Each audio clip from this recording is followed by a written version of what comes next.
اس کا مسکرانا، اس کی حرکتیں، اس کا اچھلنا کودنا، یقین نہ آئے آپ انٹرنیٹ پہ سرچ کریں بچوں کی حرکتیں، بچوں کی کہکہے، بچوں کی مسکراہٹ، آپ کا دل باغ باغ ہو جائے گا. جبکہ وہ بچے اجنبی بچے ہوں گے جو انٹرنیٹ پہ یوٹیوب پہ آپ کو نظر آ رہے ہیں. آپ سوچیں جب آپ کے اپنے ہوں گے تو کتنا اچھا لگے گا.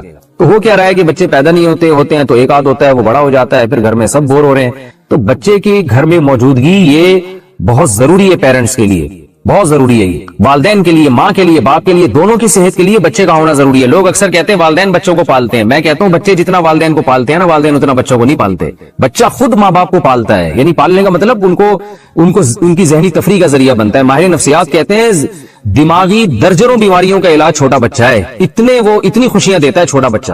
اور ہمارے ہاں آپ دیکھو کہ خام ایک غیر مسلموں سے آئی ایک چیز جو نیچر سے ہٹ کر زندگی گزار رہے ہیں، وہ ہمیں بھی نیچر سے ہٹا رہے ہیں. تو گھروں میں رونقیں ختم ہو گئی، ہزار گز کے بنگلے ہیں، اور دیواروں کو دیکھ دیکھ کے جناب وہ میاں بیوی جو ہے نا دیواریں دیکھ دیکھ کے خوش ہو رہے ہوتے ہیں. میں کہتا ہوں وہ چھوٹا گھر جو بچوں سے بھرا ہوا ہو اس میں زیادہ خوشیاں ہیں ان ہزار گز کے بنگلوں سے جس میں 2-3 افراد رہتے ہوں. میرے تو ٹریولنگ بہت ہوتی ہے، میں ہر گھر میں جاتا ہوں، یعنی ہر طرح کے لوگوں میں ملتا ہوں، ہر طرح کے گھروں میں جانا ہوتا ہے. میں دیکھتا ہوں کہ جو غریب لوگ ہیں جن کی اولادیں ہیں اور وہ زیادہ خوش ہوتے ہیں ذہنی طور پر. اللہ یہ کہ خدا نخواستہ اولادوں میں کوئی قاتلانہ لڑائیاں ہو رہی ہوں وہ تو ایک الگ بات ہے، لیکن نارمل جو حالات ہیں اس کے حساب سے بات کر رہا ہوں، وہ زیادہ خوش ہوتے ہیں. اور میں ایسے گھروں میں بھی گیا ہوں ہزار گز کے لگژری، اور وہاں جا کے دیواریں کاٹنا شروع کرتی ہیں، کھاتی ہیں دیواریں کہ کیا ہے یہ، کس کے لیے بنایا آپ نے؟ آپ کے تو اولاد ہی نہیں ہے. ایک آدھ بچہ ہے، اس کو اولاد تو نہیں کہتے. تو کیا ہو گیا؟ عقل کو ماتم کرنے کا دل کرتا ہے. جو خوشیوں کی زندگی تھی وہ گورے نے آپ سے چھین لی ہے، وہ مصنوعی خوشیاں آپ کو دے رہا ہے. دیکھو نیچر کا کوئی متبادل نہیں ہوتا. آج بھی لوگ چشموں کا پانی اور گرینری اور درخت اور اس ٹائپ کی چیزوں میں لوگ زیادہ سکون محسوس کرتے ہیں. اگر بنگلے بناتے بھی ہیں تو اس میں کوشش کرتے ہیں پھول لگانے کی، گارڈن بنانے کی، اس لیے کہ جو اطمینان جو نیچر میں جو انسان کو روحانی سکون ملتا ہے وہ نیچر سے ہٹ کے نہیں ملتا. تو آپ پالیں، کتے پالنا تو جائز نہیں ہے ضرورت کے بغیر. آپ باقی جانور پالیں، لیکن پہلے آپ اپنے بچوں کو پالیں. بچوں کو آپ پالیں گے تو انشاءاللہ پھر یہ ضرورت نہیں رہے گی آپ کو ان چیزوں کی. پھر بھی اگر پالنا ہے تو میں کہتا ہوں پھر بکریاں پالیں، گائے پالیں، بھینس پالیں. اس کا فائدہ بھی تو حلال جانور پالیں نا. بلی کا کیا فائدہ ہوگا آپ کو؟ بلی تھوڑا سا انسیت کرے گی آپ سے، ٹھیک ہے جائز ہے بلی پالنا بھی، تھوڑی سی مانوس ہو جائے گی، لیکن اس کا قوم کو بھی کوئی فائدہ نہیں ہے، آپ کو بھی کوئی فائدہ نہیں. اس کے بالوں میں بیماریاں بھی ہوتی ہیں، تو قوم کو بھی فائدہ نہیں. قوم کو بھی فائدہ ہے حلال جانور پالنے میں. بکریاں، بھیڑ، گائے، بھینسیں یہ پالیں گے، دودھ فائدہ ہوگا، آرگینک دودھ ملے گا آپ کو، آرگینک گوشت ملے گا آپ کو. دیسی مرغیاں پالیں گے، آرگینک انڈا ملے گا آپ کو. انڈے مارکیٹ سے شارٹ ہوتے جا رہے ہیں آرگینک انڈے، اور جو آرگینک کے نام پہ مارکیٹ میں بک رہے ہیں ان کا بھی کوئی بھروسہ نہیں ہوتا کہ دیسی ہیں بھی کہ نہیں ہے. تو پتہ نہیں کیا ہو گیا لوگوں کو، ہم سمجھ میں نہیں آ رہا. پولیس کے ذریعے بھی کوشش کر لی ہے سمجھانے کی، پولیس والوں کی سمجھ میں نہیں آ رہا، تو کیسے آپ کی سمجھ میں آئے گا؟ تو جانور پالیں، مگر وہ جانور جو فائدے مند ہیں. پیغمبروں نے بکریاں چرائی ہیں تو ہم بھی گوروں کو دیکھ دیکھ کے کتے پال لیں. کتا ضرورت کی چیز ہے. اگر آپ کو گھر میں حفاظت کے لیے کتا رکھنا ہے تو آپ 10 دفعہ رکھیں. جب حفاظت نہیں ہے، کیا بلی کا جھوٹا کھا پی سکتے ہیں؟ بلی پالنا کیسا ہے؟ کیا بلی کا جھوٹا حلال ہے؟ اگر بلی نے گوشت یا دودھ میں منہ مار دیا تو اس کے استعمال کا کیا حکم ہے؟ موسیٰ جان ریاض سے حدیث میں آتا ہے نبی صلی اللہ علیہ وسلم نے بلی کا جھوٹے کو پاک قرار دیا ہے، اور اس کی وجہ یہ بیان کی فَإِنَّهَا مِنَ الطَّوَّافِينَ عَلَيْكُمْ، یہ تم پر بار بار چکر لگاتی ہے. یعنی گھریلو جانور، اس سے بچنا بہت ممکن ہے. تو اس لیے فقہاء نے لکھا ہے کہ بلی کا جھوٹا پاک ہے، لیکن مکروہ بہرحال ہے. مکروہ اس لیے کہ درندوں کے جھوٹے ناپاک ہوتے ہیں، حرام جانوروں کا جھوٹا ناپاک ہوتا ہے. تو بلی بھی بہرحال ایک درندہ ہے. تو نبی نے جو گنجائش دی اس کی وجہ بتا دی کہ اس سے بچنا ممکن نہیں ہے، بہت مشکل ہے اس سے بچنا. بار بار گھروں میں آتی ہے، منہ لگا دیتی ہے کھانے پینے کی چیزوں کو. تو اس سے پتہ چلتا ہے کہ ضرورت کی وجہ سے اس کی اجازت دی گئی ہے. تو ضرورت کی وجہ سے جس چیز کی اجازت دی جائے تو اس میں یہی ہوتا ہے کہ احتیاط بہتر ہے. تو اگر بلی نے گوشت میں منہ مار دیا، پانی میں منہ مار دیا تو استعمال کر سکتے ہیں، لیکن اگر کوئی احتیاط پر عمل کرے تو بھی ٹھیک ہے، تو زیادہ اچھا ہے. تو اب ایسا نہ ہو جائے کہ بلیوں کو اتنا لفٹ کرائیں جیسے انگریزوں نے کتوں کو لفٹ کرایا ہوا ہے، کہ وہ اس کا جھوٹا باقاعدہ پراپر کھاتے ہیں، پیتے ہیں، اس کے زبان لگاتے ہیں اس کو، اس کی زبان، کتا ان کے منہ میں زبان لگا رہا ہوتا ہے، اوٹ پٹانگ حرکتیں کر رہے ہوتے ہیں. اللہ تعالیٰ ان کو ہدایت دے. تو کتے کا جھوٹا تو بالکل ہی ناپاک ہے. میرا مقصد بتانے کا یہ ہے کہ بلی کو پالیں آپ، لیکن اتنا لفٹ نہ کرائیں جتنا انگریزوں نے کتوں کو لفٹ کرایا ہے، کیونکہ ہے بہرحال درندہ. تھوڑا سا ریزرو رہیں اس سے، کھانے پینے کی چیزوں میں اس کو اپنے ساتھ شریک نہ کریں، فیملی ممبر نہ بنائیں آپ بلی کو. خواتین کے لیے نماز کا الگ کمرہ بنانا. میں گھر میں رہتا ہوں، میرا ارادہ ہے کہ گھر میں خواتین کے لیے الگ سے نماز کے لیے کمرہ چھوڑوں گا، کیا یہ صحیح ہوگا؟ مشتاق احمد، مکہ مکرمہ سے. صحیح نہیں ہوگا بلکہ سنت ہے، یہ صرف صحیح نہیں ہے. نبی صلی اللہ علیہ وسلم نے حکم دیا ہے کہ اپنے گھروں میں بھی ایک مسجد بنایا کرو. مسجد کا مطلب ایک نماز کا, عبادت کا کمرہ الگ کر دو. کچھ دن پہلے میرا کسی جاننے والے کے ہاں جانا ہوا, بڑا گھر تھا ان کا, انہوں نے ماشاءاللہ ایک بڑا خوبصورت VIP کمرہ صرف نماز اور تلاوت کے لیے بنایا. اتنا پیارا کمرہ تھا, اس میں عود کی دھونی تھی, خوشبو تھی, اور بڑا ڈیکوریٹ کیا تھا, اور بڑا اچھا لگ رہا تھا. ایسی جگہ پہ جا کے دل کر رہا تھا کہ یہاں ہم نماز پڑھیں. تو اگر اللہ نے وسعت دی ہے, بڑا گھر ہے, تو ایک کمرہ خاص نماز تلاوت کے لیے بنانا چاہیے. اور جو فقہا نے اعتکاف کی اجازت دی ہے نا, وہ ایسے ہی کمرے میں دیے. لیکن آج گھروں میں ٹی وی لانچ ہوگا اور بیڈ روم ہوگا, ہر ضرورت کا کمرہ ہوگا, مہمانوں کا الگ کمرہ ہوگا, نماز روزے کا کوئی کمرہ نہیں ہوتا. تو یہ بہت غلط چیز ہے. ہاں, جس کا گھر چھوٹا ہو, کمرے ہی دو, وہ بیچارہ کیا کرے گا پھر. تو اس لیے اللہ نے اگر گنجائش دی ہے تو گھر میں نماز کے لیے, خاص طور پہ خواتین کے نماز کے لیے الگ کمرہ بنائیں. ہابی کے لیے کیٹ پالنا, میں نے سنا تھا کہ بلی پالنا سنت ہے, کیا شوق کے لیے بلی پال سکتے ہیں؟ بلی پالنا جائز عمل ہے, کیونکہ پاک جانور ہے, ناپاک نہیں ہے, اس کا تھوک بھی پاک ہے. لیکن ترغیبی عمل نہیں ہے, یہ ترغیب حلال جانوروں کی ہے, کیونکہ اس سے لوگوں کو فائدہ ہوتا ہے, خوراک سستی ہو جاتی ہے. مرغیاں پالیں گے, انڈے ملیں گے. حدیث میں آتا ہے مرغے کو برا مت کہو, کیونکہ وہ اذان کے لیے جگاتا ہے, نماز کے لیے جگاتا ہے. تو پھر انبیاء نے بکریاں چرائی ہیں, تمام پیغمبروں نے. تو اس لیے حلال جانوروں کے پالنے کو تو اپریشیٹ کیا جائے گا. حرام جانور بس آپ کا شوق ہے تو ٹھیک ہے, لیکن کوئی فضیلت نہیں ہے اس کی. کیا بلی کا جھوٹا کھا پی سکتے ہیں؟ بلی پالنا کیسا ہے؟ کیا بلی کا جھوٹا حلال ہے؟ اگر بلی نے گوشت یا دودھ میں منہ مار دیا تو اس کے استعمال کا کیا حکم ہے؟ موسیٰ جان ریاض سے. حدیث میں آتا ہے نبی صلی اللہ علیہ وسلم نے بلی کا جھوٹے کو پاک قرار دیا ہے, اور اس کی وجہ یہ بیان کی, فَإِنَّهَا مِنَ الطَّوَّافِينَ عَلَيْكُمْ, یہ تم پر بار بار چکر لگاتی ہے. یعنی گھریلو جانور, اس سے بچنا بہت ممکن ہے. تو اس لیے فقہا نے لکھا ہے کہ بلی کا جھوٹا پاک ہے, لیکن مکروہ بہرحال ہے. مکروہ اس لیے کہ درندوں کے جھوٹے ناپاک ہوتے ہیں, حرام جانوروں کا جھوٹا ناپاک ہوتا ہے. تو بلی بھی بہرحال ایک درندہ ہے. تو نبی نے جو گنجائش دی اس کی وجہ بتا دی کہ اس سے بچنا ممکن نہیں ہے, بہت مشکل ہے اس سے بچنا, بار بار گھروں میں آتی ہے, منہ لگا دیتی ہے کھانے پینے کی چیزوں کو. تو اس سے پتہ چلتا ہے کہ ضرورت کی وجہ سے اس کی اجازت دی گئی ہے. تو ضرورت کی وجہ سے جس چیز کی اجازت دی جائے تو اس میں یہی ہوتا ہے کہ احتیاط بہتر ہے. تو اگر بلی نے گوشت میں منہ مار دیا, پانی میں منہ مار دیا, تو استعمال کر سکتے ہیں, لیکن اگر کوئی احتیاط پر عمل کرے تو بھی ٹھیک ہے, تو زیادہ اچھا ہے. تو اب ایسا نہ ہو جائے کہ بلیوں کو اتنا لفٹ کرائیں جیسے انگریزوں نے کتوں کو لفٹ کرایا ہوا ہے, کہ وہ اس کا جھوٹا باقاعدہ پراپر کھاتے ہیں, پیتے ہیں, اس کے زبان لگاتے ہیں, اس کی زبان, کتا ان کے منہ میں زبان لگا رہا ہوتا ہے, اوٹ پٹانگ حرکتیں کر رہے ہوتے ہیں. اللہ تعالیٰ ان کو ہدایت دے. تو کتے کا جھوٹا تو بالکل ہی ناپاک ہے. میرا مقصد بتانے کا یہ ہے کہ بلی کو پالیں آپ, لیکن اتنا لفٹ نہ کرائیں جتنا انگریزوں نے کتوں کو لفٹ کرایا ہوا ہے, کیونکہ ہے بہرحال درندہ. تھوڑا سا ریزرو رہیں اس سے, کھانے پینے کی چیزوں میں اس کو اپنے ساتھ شریک نہ کریں, فیملی ممبر نہ بنائیں آپ بلی کو. کیا بلی کا کاروبار حلال ہے؟ کیا بلیوں کا کاروبار کرنا جائز ہوگا؟ اگر ہم بلیاں پالیں اور بعد میں اسے بیچیں تو کیا یہ جائز ہے؟ عظما صاحبہ ممبئی سے. دیکھیے, جائز تو ہے مگر مکروہ ناپسندیدہ ہے. نبی صلی اللہ علیہ وسلم نے بلی کے جو اجرت ہے, یعنی بلی کو آپ فروخت کر کے جو اس کا ثمن حاصل ہوتا ہے, اس کو آپ صلی اللہ علیہ وسلم نے اس کو ناجائز قرار دیا ہے. تو جمہور علماء وہاں جو کہتے ہیں کہ آپ صلی اللہ علیہ وسلم نے اس کو پسند نہیں کیا, اس سے مراد کراہت تنزیہی ہے, یعنی حرام. بعض علماء تو حرام ہونے کے قائل ہیں, لیکن جمہور علماء کہتے ہیں کہ وہاں مراد جو نبی نے منع کیا ہے, یعنی بلی کے جو قیمت ہے اس کو کھانے سے, تو یہ ممانعت حرام کے درجے میں نہیں ہے بلکہ کراہت تنزیہہ کے درجے میں, دوسرے دلائل کی روشنی میں. اس کی وجہ ہے کہ بلی کا جھوٹا حلال ہے, جھوٹا پاک ہے بلی کا, تو وہ ناپاک جانور نہیں ہے, تو اس لیے اس کے ناجائز ہونے کی اور کوئی وجہ نہیں ہے. البتہ اس حدیث کی روشنی میں بعض علماء کہتے ہیں کہ حرام ہے, لیکن جمہور علماء کہتے ہیں کہ مکروہ تنزیہی ہے. مکروہ تنزیہی کا مطلب ہوتا ہے اوائڈ کرنا, بچنا بہتر ہے. تو مشورہ میرا یہ ہے کہ اگر آپ نے کوئی بلی بیچ دی ہے تو اس کی قیمت اگر آ گئی ہے تو ٹھیک ہے, لیکن آئندہ بہتر یہ کہ اس کو کاروبار آپ نہ بنائیں. حرام میں نہیں کہہ رہا, قول میں وہی کر رہا ہوں جو جمہور کا قول ہے کہ حرام نہیں ہے, مکروہ تنزیہی ہے, لیکن بہتر یہی ہے کہ آپ اس سے اجتناب کریں. حلال جانوروں کا کاروبار کیا کریں, اس میں برکت ہوتی ہے, اس میں لوگوں کو فائدہ ہوتا ہے. بلیاں اگر معاشرے میں پھیلیں گی تو اس سے پبلک کو کیا فائدہ ہے؟ اگر گائے, بھینس, بکریاں, مرغیاں ان کا کام کریں گے, مرغیوں سے انڈے ملیں گے, بکریوں سے دودھ ملے گا, گوشت ملے گا, بکروں کے ریٹ مارکیٹ میں کم ہو جائیں گے جب بکروں کی پیداوار بڑھے گی, تو اس سے انسانیت کو فائدہ ہے اور انٹرٹینمنٹ بھی ہے. بکری بھی پل جاتی ہے, دمبے بھی پل جاتے ہیں. میرے دمبے آپ آ کے دیکھیں, 2 دمبے ایسے ٹائٹ خاندانی طریقے سے پلے ہوئے, کھا کے ماشاءاللہ مسٹنڈے بھی ہو رہے ہیں اور پل بھی گئے ہیں. بچے کھیلتے ہیں ان سے, وہ جب عصر کے بعد لے کے نکلتے ہیں چھلانگے مارتے ہیں وہ. تو اگر آپ کو تفریح کرنی ہے تو وہ دمبوں سے بھی ہو سکتی ہے, گائے سے بھی ہو سکتی ہے. گائے کا بچہ کتنا خوبصورت ہوتا ہے ایسا, اور بھینس کا بچہ ایک نمبر کا سست ہوتا ہے. میں اکثر لطیفہ سناتا ہوں نا, بھینس کا بچہ ایسے کھیلتا ہے, بس اس کا کھیل یہی ہے, کان بیٹھ کے ہلاتا رہے گا, تو اس میں بھی مزہ آتا ہے. اور گائے کا بچہ ذرا اچھل کودتا ہے, بکری کا بچہ اور اچھل کود مچاتا ہے, ایسا خوش ہوتا ہے جب آپ اس کو اس کے پنجرے سے باہر نکالیں نا, ایسی چھلانگیں مارتا ہے.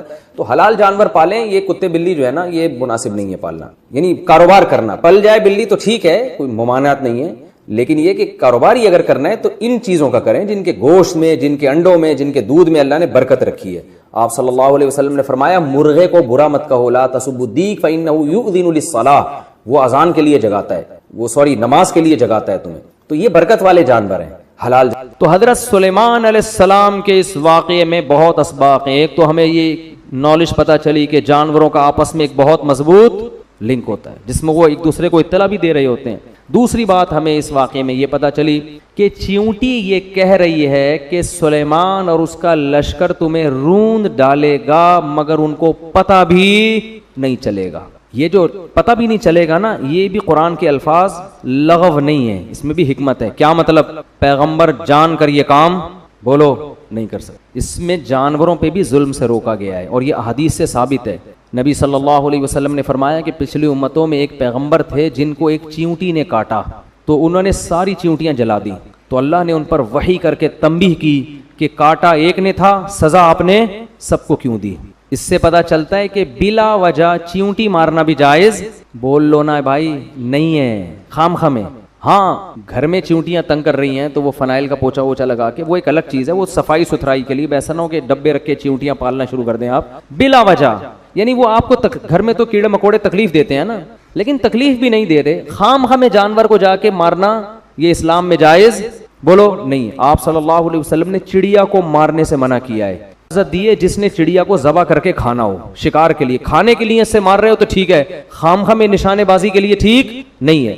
حضرت عبداللہ بن عمر نے کچھ بچوں کو دیکھا کہ مرغی کو باندھ کے, یہ کچھ لڑکے تھے, مرغی باندھ کے نشانہ سیکھ رہے ہیں تیر اندازی کا. فرمایا نبی صلی اللہ علیہ وسلم نے اس عمل سے منع کیا ہے. نشانے بازی کسی بے جان پہ سیکھو, مرغیوں کو اس کا نشانہ, یہ ظلم ہے نا جانور کے اوپر. جو کام کسی دوسرے سے ہو سکتا ہے اس میں مرغی کو نشانہ کیوں بنا رہے ہو بھائی؟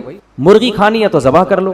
اور آپ دیکھو چائنا والوں کو زندہ کتے کھولتی کڑھائی میں ڈال دیتے ہیں. انسانیت ہے یار, لیکن اسلام چونکہ اعتدال کا مذہب ہے, پہلے انسان ہے بعد میں جانور, اس لیے جہاں جانور انسان کی تکلیف کا سبب بنے گا تو پھر مارنے کا حکم ہے. مدینہ میں جب کتوں کی تعداد زیادہ ہو گئی تھی تو آپ نے صحابہ کو کتوں کے قتل کا حکم دیا, کیونکہ کتوں کی نسل بہت اسپیڈ سے بڑھتی ہے اور ان کے لیے کوئی محکمہ منصوبہ بندی, فیملی پلاننگ والوں کو انسانوں سے فرصت ملے گی تو کتوں کی طرف جائیں گے نا. جس کے لیے اللہ نے کائنات کو بنایا انسان, اس کی تو نسل روکی جا رہی ہے. جو مقصود کائنات نہیں ہے ان کو مارنے پر جو جانوروں کی جو NGOs ہیں نا ان کی طرف سے پابندی. کراچی میں کتا مارنے پر پابندی ہے. یہ کتا پن ہے یا نہیں ہے بتاؤ؟ یہ کیسا کتا پن ہے یار؟ کتوں کی نسل کو کنٹرول کرنا یہ قرآن و سنت سے, یہ حدیث سے ثابت ہے. مدینہ میں کتے زیادہ ہو گئے تھے, آپ نے حکم دیا قتل کلاب کا, کتوں کو مارو, ایک نسل کو کم کرو ان کی. پھر صحابہ تو نبی کے حکم پہ حریص تھے, انہوں نے اتنے مارنا شروع کر دیے کہ دیہاتی باہر سے آتا اس کے بھی کتے کو مارتے ہو. تو آپ نے منع کیا, فرمایا ما لکم وللکلاب, تمہیں کیا ہو گیا کتوں کے بارے میں؟ اللہ کی مخلوق ہے, چھوڑ دو اپنے حال پہ. کیا مطلب کہ ہمیں کتے سے کوئی ذاتی دشمنی نہیں ہے کہ اس کی نسل ہی ختم کرنی ہے, اتنا کرنا ہے کہ انسانوں کو نقصان پہنچانا ختم کر دیں. جب کنٹرول میں آ گئے تو اب چھوڑ دو. تو یہ اعتدال ہے. بعض لوگوں کے ہاں جانوروں کے اتنے حقوق ہیں, NGOs بنی ہوئی ہیں, کتے لوگوں کو کاٹ رہے ہیں, بائکوں سے ٹکرا رہے ہیں, کراچی میں تو بہت ہو گئے ہیں, لیکن کہتے ہیں نا ان کتوں کو مت مارو. اور بعضوں کے ہاں ایسی زیادتی ہے کہ جلتے ہوئے زندہ کتے جلتی ہوئی کڑھائی میں ڈال کے کھا جاتے ہیں. وہ بہت سے دوستوں نے بتایا چائنا میں وہ کتا جب کڑھائی سے نکلتا ہے زندہ ہوتا ہے وہ, کیونکہ اسکن جب تک آپ کے اوپر ہے نا اور گلا نہیں کٹتا, آپ کسی کی موت آرام سے نہیں ہوتی, جلنے سے جلدی موت نہیں ہو جاتی انسان کی. تو وہ کس قدر جانور کے ساتھ ظلم ہے. مجھے تو وہ حدیث یاد آتی ہے کہ ایک عورت نے ایک بلی کو باندھ دیا اور کھلایا پلا رہے نہیں, تو اللہ نے اس کے ساری نیکیوں کو اس ظلم کی وجہ سے ضائع کر دیا. تو کس قدر ظلم ہے. آپ صلی اللہ علیہ وسلم نے فرمایا جانور کو جب ذبح کرو تو ذبح میں بھی اس کو آرام پہنچاؤ. چھری تیز ہونی چاہیے, ایسے دانے والی نہیں ہونی چاہیے کہ گھنٹے پہ کاٹ رہے ہیں اس کو. اور جو ہمارے ہاں پہلے جانور کو لٹاتے ہیں پھر جا کے چھری تیز کر رہے ہیں, بلکہ چھری منگوا رہے ہوتے ہیں, وہ پڑا ہوا ہے پھر کہتے ہیں یار ذرا چھری لے کر آ, تو یہ کام پہلے کر کے رکھ لیتے ہیں, اس کو کس بات کی تکلیف دے رہے ہو. نبی صلی اللہ علیہ وسلم نے فرمایا اللہ نے ہر چیز پر احسان فرض کیا. احسان کا مطلب ہر ایک کے ساتھ اچھا سلوک, جس میں جانور بھی داخل ہے. اب چھپکلی دیکھو, چھپکلی کے مارنے کا حکم ہے, پالنے کا حکم نہیں ہے, نقصان دہ جانور ہے. لیکن آپ صلی اللہ علیہ وسلم نے فرمایا, صحیح حدیث ہے, جس نے ایک وار میں چھپکلی ماری 100 نیکیاں, جتنے وار کم ہوں گے نیکیاں کم. کیوں؟ علماء اس میں حکمت بیان کرتے ہیں, جتنے زیادہ وار میں مارو گے جانور کو اتنی تکلیف ہوگی. لہذا ایک ہی دفعہ میں, ہم بچپن میں مارتے تھے بڑا مزہ آتا تھا, ایک ہی دفعہ میں چپل تبیز سے ماری, وہ اسٹیکر بن کے چپک گئی, اس کو پتہ ہی نہیں چلا, ایک جہان سے دوسرے جہان میں شفٹ. لیکن شرارتی بچے کیا کرتے تھے, گرگٹ کو پکڑ کے نا اس کے گلے میں رسی ڈال کے اس کو یوں یوں کر کے گھما رہے ہیں, وہ کھیل کود میں لگے ہوئے ہیں. یہ ظلم ہے بھائی, یہ ناجائز ہے. تو لڑکے کر رہے ہوتے تھے اس طریقے سے. ہمیں اس وقت بھی یہ عمل اچھا نہیں لگتا تھا کہ یار یہ تو زیادتی ہے, کسی جانور کو تکلیف دینا ہے. تو ویڈیو دیکھیں آپ انٹرنیٹ پر, زندہ مرغا کھولتی ہوئی پانی میں ڈال دیتے ہیں, زندہ مرغا, اور پھر وہ جب تڑپتا ہے اس کو نکالا تو اس کے پر اتار رہے ہیں, کیونکہ پر نرم ہو جاتے ہیں. بھائی تھوڑی دیر کے لیے آپ اپنی انگلی کھولتے ہوئے پانی میں ڈال کے دیکھیں, آپ سے برداشت ہوتی ہے؟ آپ کیسے زندہ جانور آپ اس کے اندر پانی کے اندر ڈال رہے ہو بھائی, اور پھر اس کو نکال کے وہ بیچارہ تڑپ رہا ہے, اس کے بال ہٹا رہے ہیں.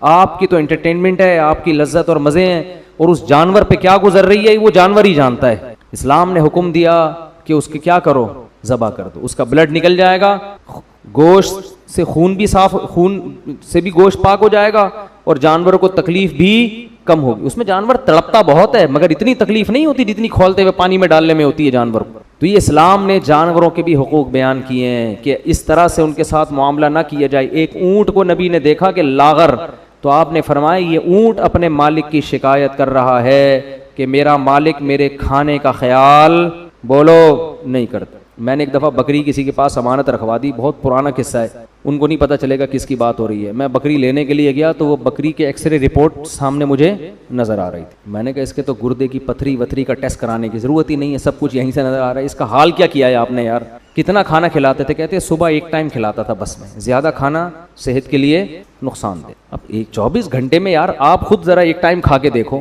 ہم صبح سحری کرتے ہیں پھر شام کو افطاری کر لیتے ہیں, 12-13 گھنٹے کا روزہ کیسا لگتا ہے, اور آپ 24 گھنٹے تک ایک جانور کو, اور بکری تو سارا دن کھانے والی ہے.